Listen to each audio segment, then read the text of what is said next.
Good morning everyone. আজি মই class 6ৰ ষষ্ঠ শ্ৰেণীৰ এটা কবিতা লৈ আহিছোঁ যেটোৰ নাম হৈছে টকাত একোটা হাতী আৰু হেতুৰ কবি হৈছে গগন চন্দ্ৰ অধিকাৰী যেটো একেবাৰে পাঠৰ শেষত আমাক দিয়া আছে কবিতাটোৰ শেষত দিয়া আছে কবিতাটো পঢ়িবলৈ বৰ সুন্দৰ আমি পঢ়ি চাম তাৰ আগতে ইয়াতে অকনমান লিখি থোৱা আছে অসমীয়া সাহিত্যত ধেমেলীয়া কবিতা এক বিশেষ স্থান অধিকাৰ কৰি আছে তাৰ মানে আমাৰ টকাত একোটা হাতীটো এটা ধেমেলীয়া কবিতা ধেমেলীয়া মানে যেটো পঢ়িলে আমাৰ হাঁহি উঠিব বা ভাল লাগিব মনটো এই কবিতাবোৰ আমাৰ মনত আনন্দৰ খুৰাক যোগায় শব্দৰ কৌশলী প্ৰয়োগে হাস্যৰস সৃষ্টি কৰি কবিতা ৰসাল কৰি তোলে টকাত একোটা হাতী কবিতাটিৰ জৰিয়তে কবিয়ে পাক লগোৱা কথাৰে সৰু কাহিনী এটি কেনেদৰে ৰসাল ৰূপ দিছে চাওঁ আহা পঢ়া আৰু আবৃত্তি কৰা বাবুলে আনিছে গৰম খবৰ কলে ৰতনক ভাই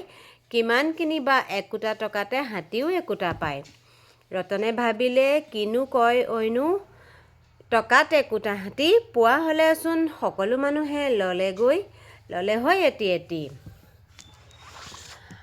কলে বাবুলক নামাৰিবি বম এনেবোৰ কথা কৈ ভাবিছ কিজানি মই বৰ ভোদা বৰ বুদ্ধিয়ক তই ৰতনৰ কথা শুনি বাবুলৰ আহিছিল উঠি খং কলে যদি তই নকৰ বিশ্বাস মাৰো বুলি মই বম বল তেনেহলে যাওঁ বজাৰলৈ দেখুৱাই আনো ওলা এই বুলি দুয়ো একেটা পাকতে পিন্ধি ললে পেণ্ট চোলা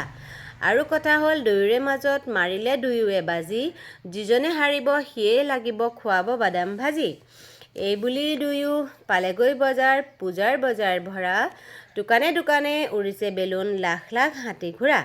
তাৰে এখনত কিনিলে বাবুলে এটকাৰে এটা হাতী ৰতন বপুৰা ভেবাৰাগি ৰল কথাৰ পাকত ঘাটি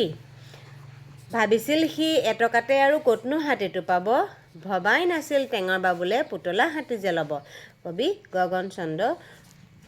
অধিকাৰী আৰু আমাৰ এই কবিতাটো পঢ়ি নিশ্চয় ভাল লাগিছে তোমালোকৰ আৰু ইয়াতে কিছুমান প্ৰশ্ন আছে গগন চন্দ্ৰ অধিকাৰী দেৱৰ চমু পৰিচয়খিনিও দিয়া আছে সেইখিনিও আমি চাম আজিলে কবিতাটো ইমানেই আছিল ধন্যবাদ